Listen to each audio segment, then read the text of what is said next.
Hey guys, this is Matt. It is late Sunday night here at the studio, and I'm going to do a little update on the Rivendell project that I am currently working on. So let's get to it. Okay, so as you can see here, I have cut a bunch of forest flats for the Rivendell project. There's going to be 5 forest flats total, 3 really large ones, and then 2 sort of small skinny ones. To give you an idea of scale, let's grab a little miniature. So here's just a little, looks like a 28 millimeter base. So this shows you how big the forests are going to be. So they're rather sizable. I got those cut earlier tonight out in my cutting shed, which is always fun. And then you have all these. The way these work is we will glue trees to them once they're completed, and then you'll just set them down on top of them like that. That way you can move your trees around, make your forests as dense as you want or as not dense as you want. I've also gone ahead and made up these sort of little infantry walls. The set's based off Rivendell. One of the things I really like also though is that it's up in the mountains, and it kind of has this whole elven sort of feel to it.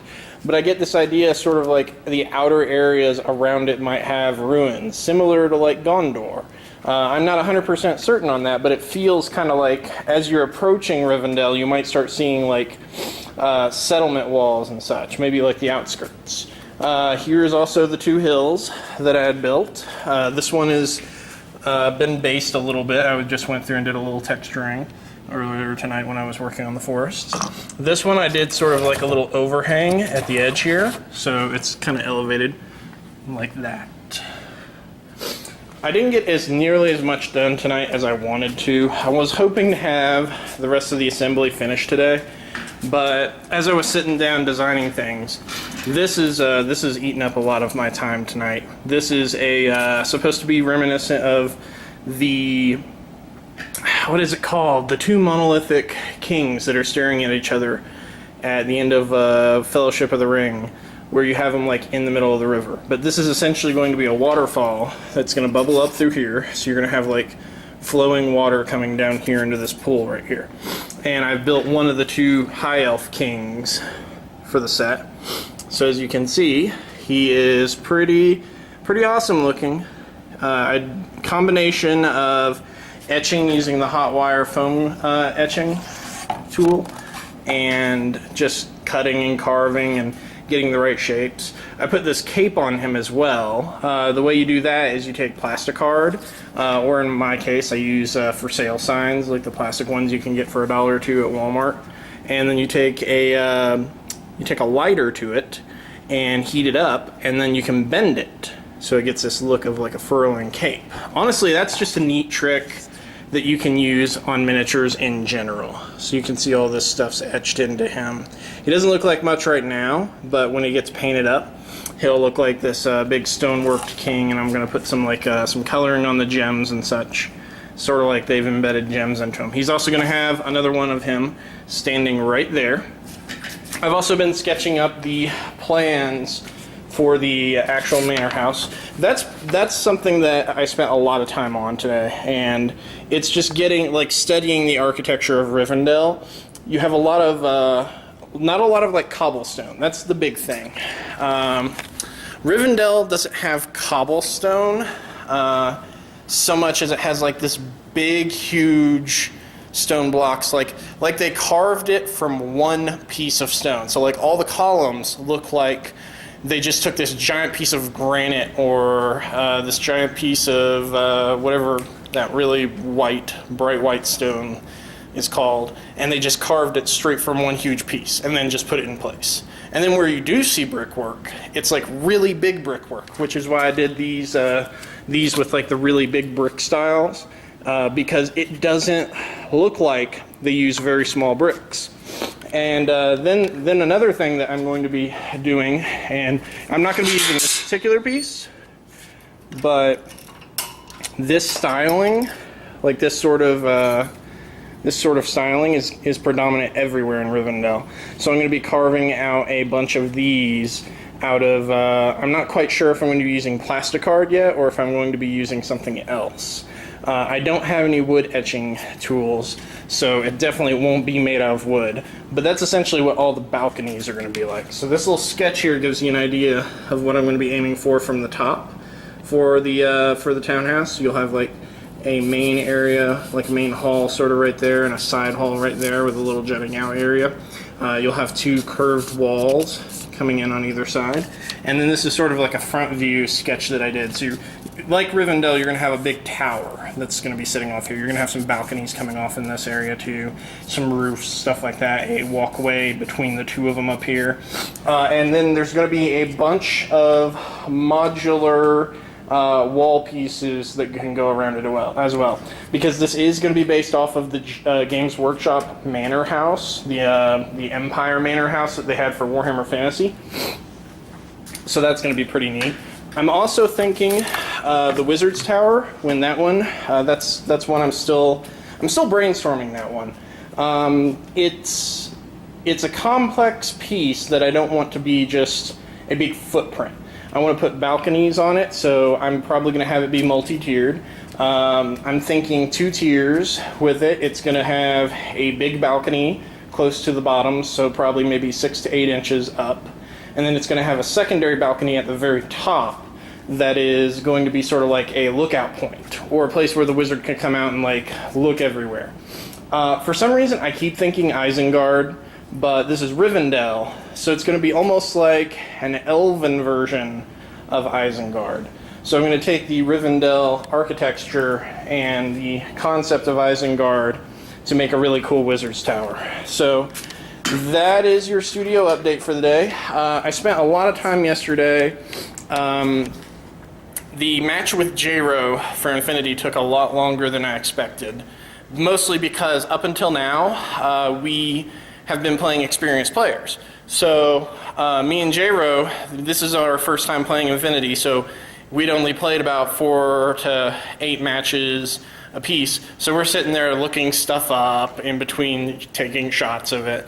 And we're just sitting there, and it ended up taking a lot longer than I expected yesterday. So I'm a little bit delayed on my assembly of this project because of that. And also I went ahead and also packed up the Nurgle terrain this morning as well. So the Nurgle terrain is all packed up. It's being shipped out tomorrow. I'm going to be really hauling on this Rivendell project because I would like to have this done by next weekend.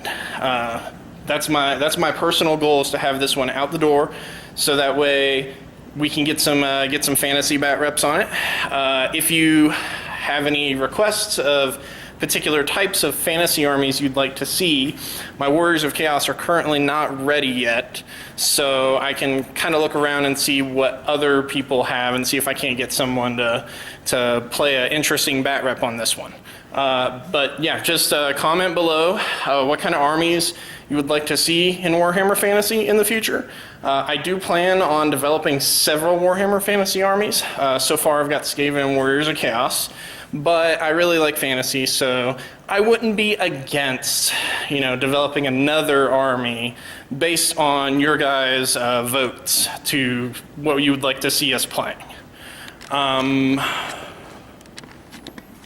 So I also do have a couple of announcements, the first of which is, unfortunately, due to financial things, both personal and business, I will not be attending Adepticon after all this year. I was really bummed out about that, but I've got some stuff I have to take care of, both on the business side and both on the personal side. So the upside is that you're going to see a lot more going on in the next couple weeks, because Adepticon's no longer going to be taking away from the time that we would have had to take out to prepare for the trip, and then taking a week off to go to Adepticon, and then probably taking a little time off once we got back to just go, because, long trips do that to you. The second announcement I have is that we are going to start building a Space Hulk table here soon. This is a project that I've wanted to do for some time. It's probably, we're not going to have the materials in for it for at least another 2-3 weeks, I think, but it's going to be using Hearst Art's castle molds. So Once I get my casting station completely figured out, we're going to start doing Herstart's castle molds. And that just means wonderful things for terrain in general. It means that we're going to start punching out much higher quality pieces that can be included in the terrain. I'm not going to say that's official yet though, because for now it's just for fun until we make sure that we've got it down. But you'll be seeing us doing updates once that comes in, and we're going to have the station set up. I'm going to be doing all sorts of cool videos on it just for fun. And then once we have all the process completely 100% down, because I'm a newbie to this. I'm a newbie to casting. It's something I've researched quite heavily, so I'm fairly certain I'm going to get it pretty quickly. Guys like Viv over at Rubbish In, Rubbish Out, and then the Foremans over at Terrainaholic. They've been doing this for years, so this is something I've wanted to get into quite a bit. I'm hoping to get a hold of more of the molds as we get closer to spring and summer, and that way we can start producing really cool castle effects like Gothic structures. I want to get a hold of the Egyptian ones as well and start doing like some Tomb World stuff with the Necrons, build like a Necron set, combine some of the sci-fi molds with that. If you're not familiar with Herstarts, go check them out. They are amazing. They make these really cool, the molds pretty much are just plaster molds. If you're not familiar with them, you basically pour dental plaster, which is what I would suggest. You can use plaster of Paris, but it will break over time. But the dental molds, you can use them to make basically blocks, little like mold blocks of various shapes and sizes. And then you use those, combine them together, and turn them into interesting terrain pieces. I'll also be looking into doing, towards summertime, we're going to start a Pathfinder game that we're going to film a session probably once every 2 weeks. I'm currently getting the players together for all that. I don't know if I've talked about that yet, but it's going to be the Rise of the Rune Lords campaign setting that they just released the anniversary edition for like about a year or so back. I know I bought it when it came out, and I've wanted to run it for some time. So I'm just going to build all the terrain for every module, and I'm going to do that over the course of probably at least a year or so, starting over the summertime. It's probably going to be at least June or July before that happens though. But that's all the announcements that I have at present. Stay tuned, as I've got a lot of stuff that's going to be really ramping up as we get closer to summer. That's going to really be cool and be just interesting in general. So anyway, take care and stay tuned for more content.